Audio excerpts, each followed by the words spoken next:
friendship that'll never ever end.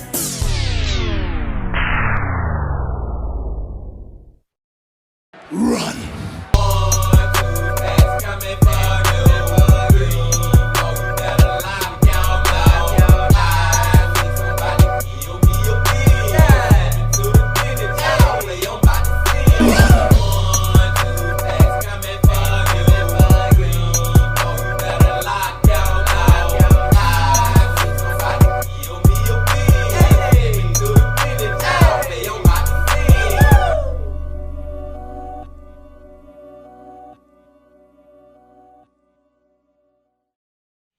It's a beautiful day in the neighborhood. Reaction Beanie, yo, 356. Day in the neighborhood. My brothers and sisters, just when you thought that we had watched all the most craziest true crime, horror, dark, deep, and mysterious, what the is going on type of videos on YouTube, another one pops up. And this video is coming from our homeboy, DeathDoor. DeathDoor, y'all. And look at the title, man. Check this title out. The brutal life of man who makes human soup for cartels. Now, the main question I got with this title is, did the cartel know that they was eating human soup? Or did this man not tell them? Or did they tell this man to do this? You know what I'm saying? Or did they just think they was eating chicken or freaking beef or something? You know what I'm saying? That's my main question with this. But knowing the cartel, hell, they probably did know. They probably did tell the man to make the damn soup. I don't know, but this is a crazy ass title. I do know that, my brothers and sisters. And by the way, I hope y'all doing excellent day out there today. And I'm glad that you came on back to the channel once again to fuck with the bean. And we finna get into the video. But before we get into the video, y'all know what y'all got to do. Get whatever you might need. Get what you need. We back to DeathDoor, and I'm excited just from the title. Y'all got what y'all need, y'all ready to go? Then let's fucking go.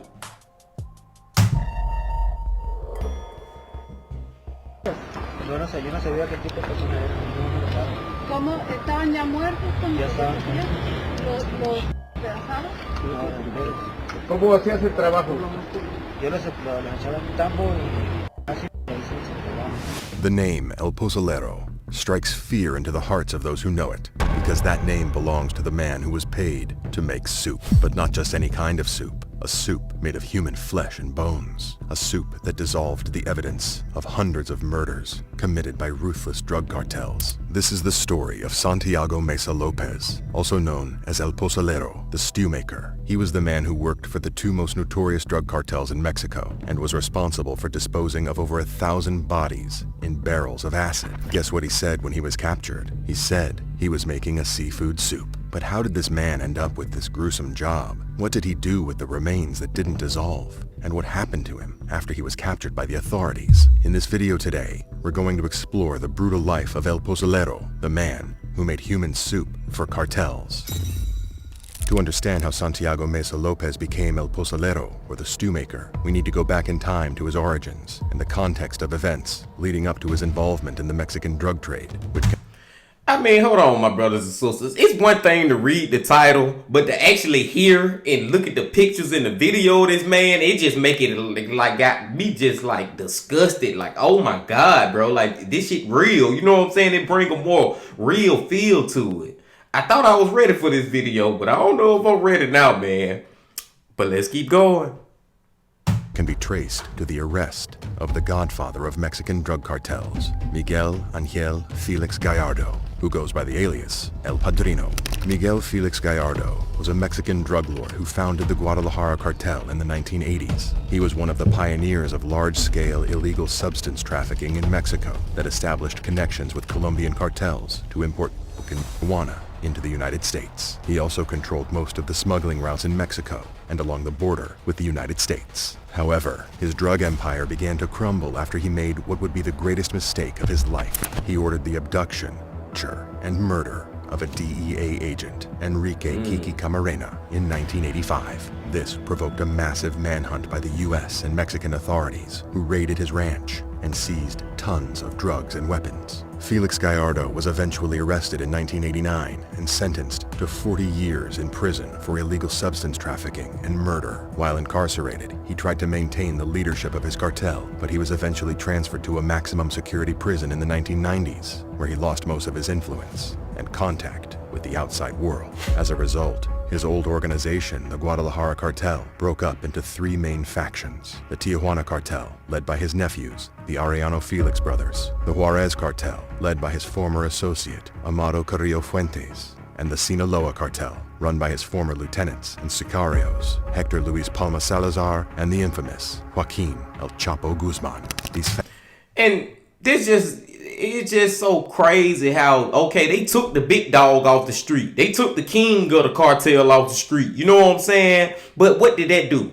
You just let three more cartels be born off that one cartel. You know what I'm saying? It's like you can take one away, but it's always going to be the next guy up. It's always going to be the next one in line to overtake the damn shit that's going on. So it's like it's a never-ending cycle of these cartels and drugs and all this illegal shit. It's like you can't get rid of it totally, because it's always going to be the next guy up. And best believe it's always going to be a next guy waiting.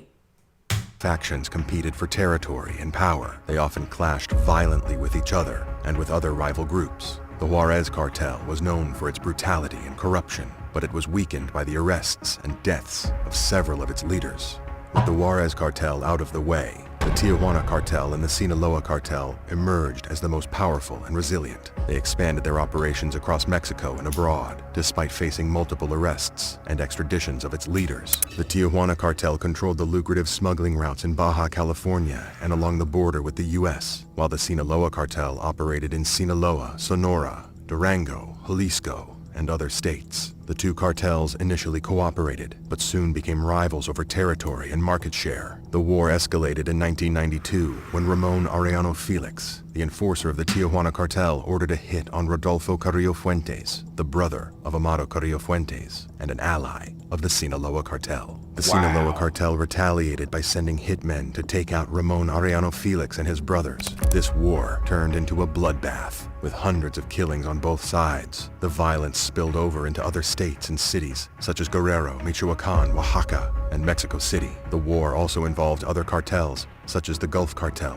which sided with the Sinaloa cartel, and the Jalisco New Generation cartel, which emerged as a splinter group from the Sinaloa cartel and allied with the Tijuana cartel. The war between the Tijuana cartel and the Sinaloa cartel was one of the most violent and prolonged conflicts in the history of the Mexican drug trade. This war plagued Mexico with drug-related violence that claimed thousands of lives for decades, as different criminal organizations competed for control of the lucrative drug trade routes to the United States and other markets. An average of 30 to 40,000 people went missing every year from the final quarter of 1995 to the early 2000s, when former President Felipe Calderón launched a military campaign against the cartels. This violence affected not only the cartel members, but also innocent civilians, journalists, law enforcement officers, and government officials who were caught in the crossfire or targeted by the cartels.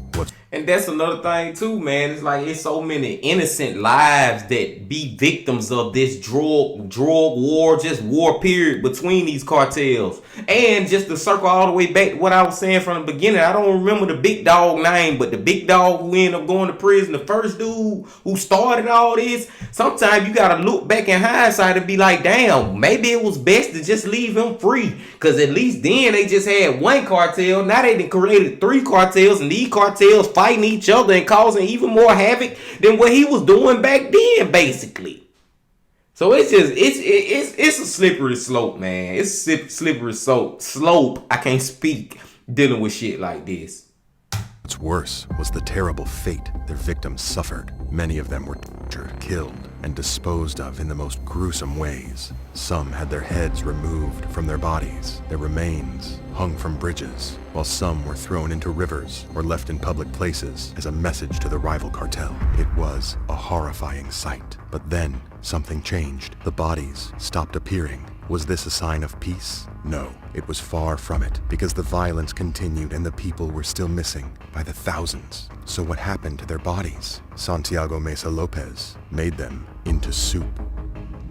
Santiago Mesa Lopez was born in 1964 in Guamuchil, Sinaloa. Guamuchil is located in the heart of the Golden Triangle, a region that produces most of the marijuana and opium poppy in Mexico. It is also the home of the Sinaloa Cartel, one of the most powerful and violent criminal organizations in the world. Santiago was one of 9 children of his parents, Rita Lopez Montoya and Salvador Mesa. Like many Sinaloan families at the time, Santiago was born into poverty, but he didn't wait for anyone to put food on his table. He learned to fend for himself at a very young age and became a highly skilled mason. The young man was so good at his skill that his work caught the eye of some members of the Tijuana cartel run by the Arellano brothers. They hired him to do some construction work for them and to take care of their horses. Santiago proved to be a loyal and hard-working employee who never questioned his bosses or complained about his tasks. He worked like a soldier with an incredible work ethic. So they decided to bring him on board and teach him the ropes of their drug trade business because he has proven himself to be a valuable asset. Santiago joined the Tijuana cartel, and this marked the beginning of his journey into the world of organized crime. He rose through the ranks of the cartel,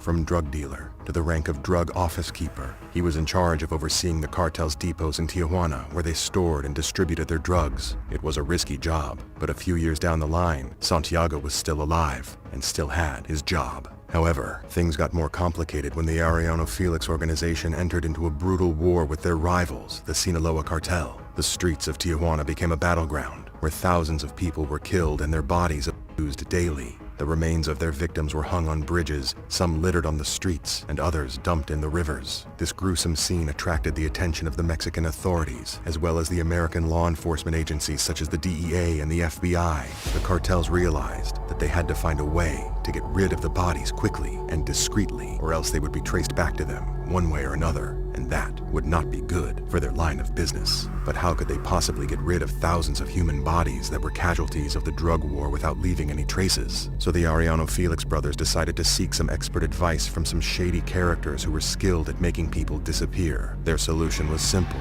but sinister, because they were told to turn their victims' bodies into soup and their bones into dust. The Arellano brothers loved this ingenious idea for several reasons. First, it would make their victims vanish without a trace. Secondly, it was cost-effective, and no DNA evidence would be left behind. But there was a catch. They needed someone they could trust to do the dirty work. Someone who would not squeal, faint, or vomit at the sight of human remains. Someone who had the stomach for it. So they asked their most trusted lieutenants, Efrain Perez and Jorge Arellano Felix, to find such a person. And guess who they pointed at? Santiago Mesa Lopez. But they decided to test him with an experiment to ascertain his suitability for this new assignment. A twisted trial by fire. They invited Santiago to a room where they had prepared a 200-liter drum filled with a caustic concoction of soda, water, and other chemicals. They handed him a large piece of meat and asked him to drop it into the drum and stir it until it dissolved. Santiago did as he was told without asking any questions. He watched as the meat melted into the liquid, turning it red and bubbly. He didn't flinch, gag, or hesitate. He passed the test, but he must have had thousands of thoughts running through his mind as he carried out this strange task. However, everything became clearer to him 6 months later, as they called him in for the second phase of the experiment, the human trial. The setup was pretty much the same, except that this time, several henchmen were watching, and the object of the experiment was no longer a chunk of meat, but the dead body of a victim of the cartel's war. Santiago was ordered to strip the body and stuff it into the drum of death containing corrosive solutions and different chemicals. He did as he was asked. Without blinking an eye, they watched as some part of the body started dissolving into the liquid a few moments later, so they left it there overnight. The next morning they came back to see the body had completely dissolved into the liquid, leaving behind a barrel of sludge and some bone fragments. Santiago would then resume his new duty under the title El Pozolero, which means the stew maker. This name comes from the word pozole, which is a traditional Mexican soup or stew made with meat, corn, and other ingredients. This title was the most suitable for him since he stirred the bodies in the barrel of chemical mixture as though he were making a pot of pozole. As the stew maker, Santiago Mesa Lopez had a simple but gruesome task: to dissolve the bodies of their victims in acid, making them disappear without a trace. While the Man, somebody can make a fucking movie about this guy. Like, you know how I ain't being funny, y'all. I don't know why it just popped in my head. But you know how you got Jason, and you got Freddy, and you got Michael Myers, and you got Leatherface, and you got Chucky. Santiago could be one of those type of movie villains, man, where you can make multiple movies about a villain who goddamn be kidnapping people and be dissolving their bodies and shit in acid and then making it into food. Like the Texas Chainsaw Massacre would lure people to his house, they farm or whatever, and he would take their bodies and cut the skin off their body and shit. Santiago could be made into a movie, man. It's crazy as hell listening. Maybe I got a movie thought because this shit sounds so far from reality to it sound like a movie to me, man. I know it's real, y'all, man. And rest in peace to all these people who have went through this. And you know what I'm saying? Rest in peace to all of them. But Santiago could be a movie villain out here. Cartel's sicarios were fighting in the brutal war and destroying the cartel's enemies. El Pozolero was making stew with what was left of their bodies and erasing every bit of evidence of the cartel's crimes. El Pozolero operated in several locations, mostly in remote ranches or farms near the border with the United States. He took deliveries of the bodies at different locations where they had been told they would be dropped off for him. In very good months, the stew maker got 30 to 50 bodies to dissolve. As a seriously minded businessman, El Pozolero made sure that he had his tools handy and enough ingredients to make his recipe at all times. These included oil barrels, latex gloves, gas masks, and corrosive chemicals like caustic soda, which is a highly corrosive substance that can burn skin, eyes, and mucous membranes. El Pozolero used a mixture of water, caustic soda, and other corrosive chemicals to dissolve human remains. He would chop up the bodies into smaller pieces and dump them into the barrels filled with this solution. The process could take several hours, depending on the size and number of bodies. He would stir the mixture occasionally with a wooden stick or a metal rod as he added more water or caustic soda as needed to maintain the right consistency and temperature. The parts that did not dissolve completely, like teeth and some bone fragments, were burned with gasoline and buried in shallow graves or underground pits, while the liquid that remained in the barrels was poured into pits or wells or dumped into rivers or streams. But as he advanced and became more skillful, he constructed drainage systems that made it easier for him and his crew to dispose of the remains without having to carry the heavy barrels of liquefied human bodies.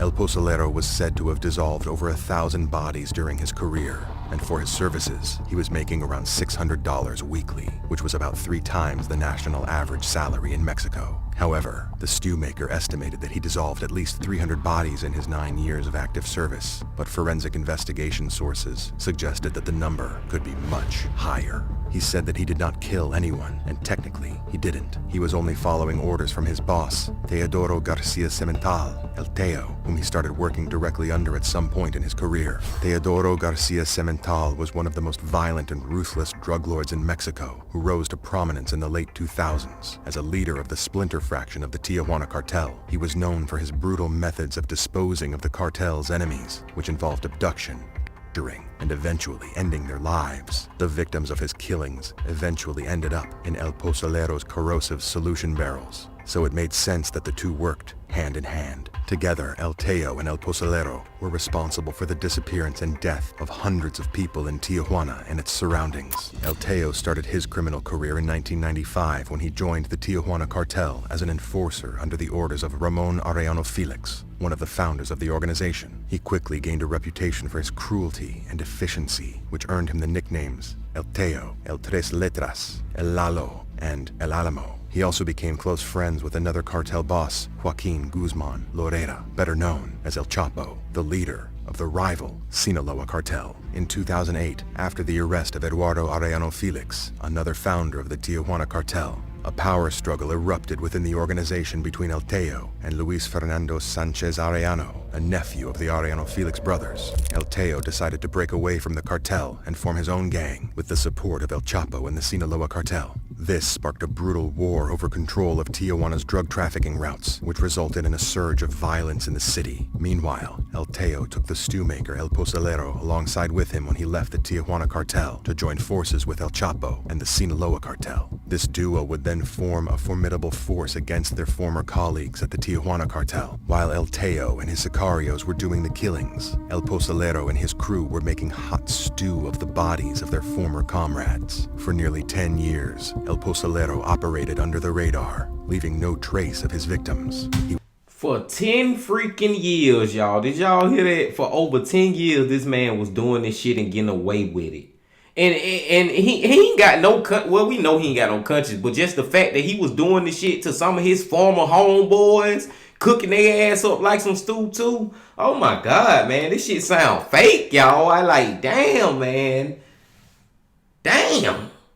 He was a ghost, a legend, a myth. No one knew who he was, where he was, or what he was doing. He was the perfect weapon for the cartel. But his reign of terror came to an end on January 25th, 2009, when he was discovered by the authorities. It was a day that changed his life and the lives of many others. It all started in 2005 when 2 kidnappers affiliated with El Teo were apprehended and interrogated. During questioning, they confessed to abducting and fatally harming 3 individuals before transferring them to the leader of a Sinaloa cartel cleanup crew known as El Pozolero. Their testimonies, accompanied by precise accounts of Santiago's appearance and actions, proved pivotal in revealing the identity of the infamous stew maker. From that point on, he became a prime target of interest for law enforcement agencies across multiple countries. However, El Pozolero managed to evade the authorities for 4 years, but they eventually caught up with him and his crew members in 2009, when the authorities received intel that they were partying in the Baja Seasons neighborhood, so the law enforcement officers decided to pay them a visit. The raid was successful, but not without complications. El Teo, El Pozolero's boss, managed to escape, along with some of his men, but El Pozolero was so drunk and was in the midst of making another pot of soup that he did not know what was going on. When the authorities... This motherfucker making some damn soup while the police coming in at the party? He at a party making human soup. Bro, now see, this why I be saying, y'all, I'm not going to Mexico. Mexico, they just doing it differently over there, man. That's why I be saying that it's way down on my list of countries I want to visit one day. Jesus Christ, people having parties like this? Wow. Authorities asked him what he was stirring. He said he was making a seafood soup. After his arrest on January 25th, 2009, the stew maker confessed to more than 300 bodies in acid over a period of 9 years. But with what the authorities found at a place called the Chicken Coop, they estimated the actual number was above 1,000 bodies. The Chicken Coop was an area in the city of Maclovio Rojas, Baja, Mexico, where El Pozolero installed a drainage system and turned it into a massive clandestine grave where thousands of human remains were found. In August 2017, 3 new graves were found with over 500 pounds of human bone fragments. And this was what confirmed the fears of the authorities that Santiago's body count was not 300. It was, in fact, in the tens of thousands. After his arrest and confession, El Pozolero faced the justice system for his crimes. He was charged with organized crime, criminal association, and illegal secret burial. He was not charged with murder because there was no direct evidence linking him to the deaths of the victims. He was sentenced to 10 years in prison in 2012 after pleading guilty to all the charges leveled against him. During his trial, he revealed that he never dissolved the bodies of women or children. He insisted that he was not a dealer or killer or monster. He said he was just a man doing his job for a cartel that wouldn't take no for an answer. But his wife told the press that he would always say, "I prefer my job than for my family to die of hunger." In closing statements, he asked God for forgiveness, and he apologized to all his victims' families, but the families of his victims never accepted his apologies. Because El Pozolero never cooperated with the authorities to reveal the locations of the rest of his victims' remains, they believed that his apology was not genuine, since he wasn't willing to cooperate with the authorities and help in righting some of the wrongs he had done all his life. His sentence was criticized by many as too lenient and unjust, considering the magnitude and gravity of his crimes. Some argued that he should have faced life imprisonment or even the death penalty, which is not legal in Mexico. Others claimed that he was a scapegoat for the government and the cartels, and that he did not receive a fair trial or due process. However, he was released from prison in April 2022. This sparked outrage and indignation among the families of the victims, who believed that even though he didn't directly kill the victims, he should have done more years behind bars because many of his victims were never identified. To date, Mexican authorities are still retrieving human bone fragments and up to 16,500 liters of human matter across Tijuana and its surroundings. Now imagine all the remains that still haven't been found, all the victims that will remain nameless forever. And who knows how many of his disciples are still in the business of making soup with the remains of human bodies. Did El Pozolero get a fair sentence, or should he have spent more years in prison than he did, even though he was not directly responsible for the deaths of his victims? Share your thoughts with us in the comments below, and if you enjoyed this video, please give it a thumbs up and share it with your friends. Also, don't forget to subscribe to our channel and hit the bell icon to get notified when we upload new videos. Thanks for watching. We'll see you next time. Make sure y'all go subscribe to DeathDoor if y'all ain't, man. I love this channel too, y'all. And like, his channel is the type of channel, like, I can't believe some of the shit that going on in his videos, man. His channel sound like a movie channel or something. Fiction channel, fiction story time or something, man. What in the hell, y'all? This Santiago dude, I don't know. I'm gonna just ask y'all what y'all think, man. And we just gonna keep it real around. Y'all know how we do. We talk that realness. We talk the real stuff that a lot of folks don't like to talk about. Okay. If y'all put yourself in his shoes. Now, I don't know if he lying or not about what he said as far as the cartel was making him do this, or that they'll kill him. But I'm saying as far as you out there. If you get caught up in some kind of way with these cartel people and they telling you, you gotta make this stew. You gotta make this human stew all the time, whatever. If you don't, we will kill you. Would y'all do it? Or would y'all just let them kill you? That's a question, man. Me personally, my brothers and sisters, I at least have to think about it, man. Because the thing is, hey man, I'm just keeping it real, man. I'm just keeping it real, not trying to be funny. I know I keep saying it because I don't want y'all to think I be trolling or nothing, man. I'm trying to just talk crazy. I'm just keeping it real. This is a fact. The people are already dead. They already dead. It ain't like you the one who killing them. You just cooking their body up into this stew or whatever. You know what I'm saying? So would you have the nerve enough to do that to stay alive? I guess that's what I'm asking. Long story short, short story long, man. I would really have to think about it, y'all. I don't know, man. I could do the shit, but boy, that'd be some horrible. Man, I don't think I could live with myself now that I'm thinking about it. I think if I was to do that shit, I'd do that shit one time and I'd be traumatized for the rest of my life. You know what I'm saying? I would never be the same again. Like, I don't think I could live like that.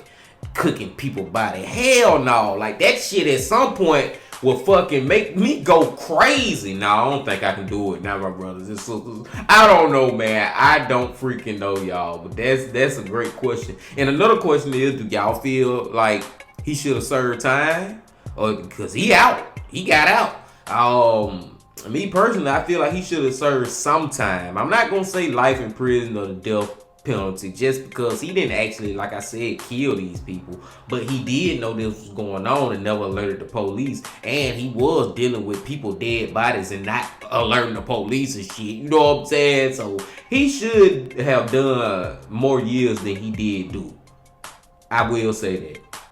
And I digress, my brothers and sisters. I'm finna go and let y'all go now, man, because this one here, man, like I said, it just feel more like a movie than anything. And Santiago seems like he can be one of those Jason type, Chucky type characters, Michael Myers. Like, it seems like he can have like a movie franchise about him, the man who lure people to his house and turn them into soup. You know what I'm saying? It seemed like something like that. But y'all make sure y'all hit that like button and come on back tomorrow, because you know I'll be back tomorrow. And you know I gotta say this.